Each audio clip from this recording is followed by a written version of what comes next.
This is the chilling, true experience of Miss Pla, a nurse who encountered the unexplainable during her night shifts in a provincial hospital in southern Thailand. Miss Pla had always wanted to make her mother proud. Becoming a nurse wasn't her dream, but it was her destiny. After graduation, she began working in the internal medicine ward of a provincial hospital in southern Thailand.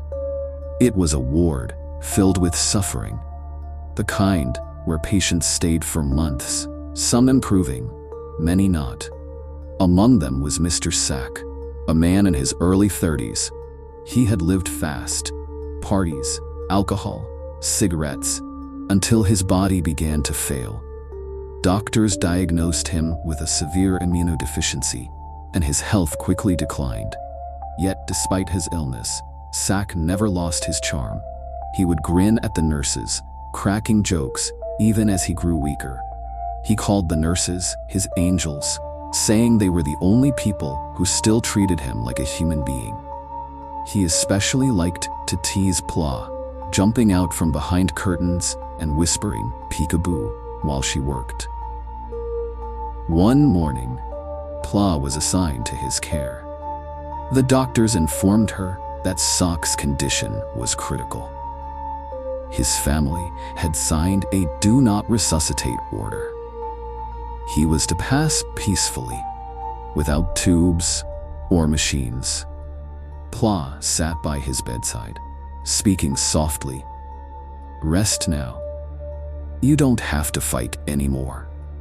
Before he slipped into unconsciousness, Sak made one last request, that after he died, they dress him in his favorite outfit, a simple t-shirt and shorts. He didn't want to leave in a hospital gown. Pla finished her day shift, went home, and returned for the night shift around 10:30 p.m. The moment she stepped out of the elevator, she caught a scent, faint but unmistakable, a mix of holy water and decay. Every nurse knew that smell. It meant someone had just passed. By midnight, Sak was gone. Pla and her colleagues cleaned his body, gently dressed him in the outfit he'd requested, and prayed quietly before the attendants came to take him to the morgue. But at 2:30 a.m., the morgue called upstairs. Sak's relatives were angry. They didn't approve of his casual clothes. They wanted him redressed in a silk shirt and traditional Thai pants. Pla sighed. It fell to her to do it. She grabbed a new nurse to accompany her and descended to the basement.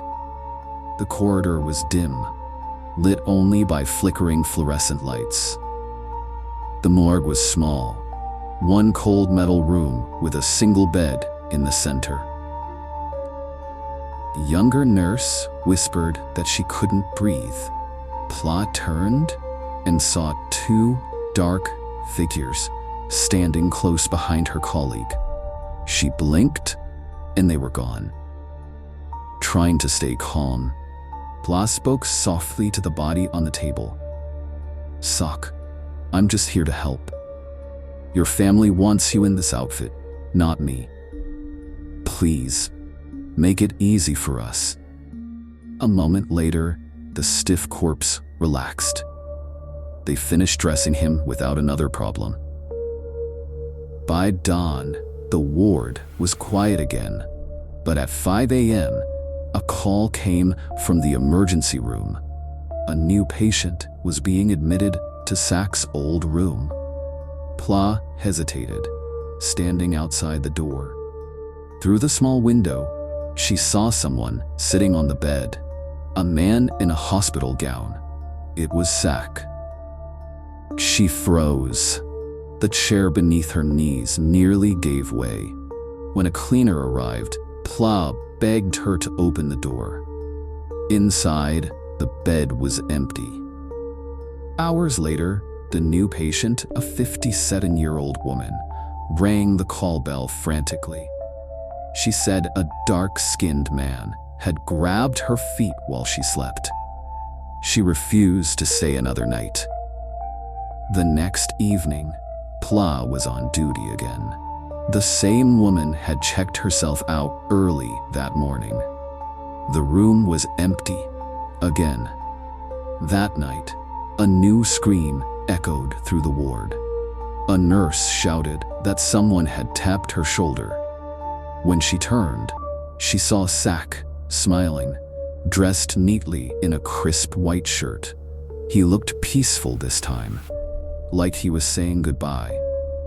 Pla hoped that was the end. But the next night, while folding linens alone near the supply room, she saw movement by the morgue elevator. A figure gliding past without sound. She whispered nervously, "If you must come, please don't come ugly. Please come peacefully." She turned back to her work, and when she finally closed the cabinet door, Sack was standing right behind her. His skin was rotten, covered in sores. His smile was wide, eyes hollow, lips cracked. The t-shirt and hospital shorts hung loosely on his decaying body. He leaned forward and whispered, "Peekaboo." Pla screamed. Everything went dark. When she came to, her colleagues and a supervisor were standing over her. They called the family the next morning, who promised to bring a monk for a blessing ceremony. After that night, Sack never appeared again.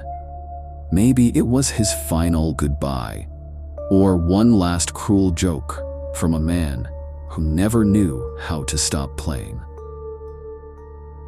If you enjoyed this true Thai horror story, subscribe to Tale After Dark for more chilling tales every week.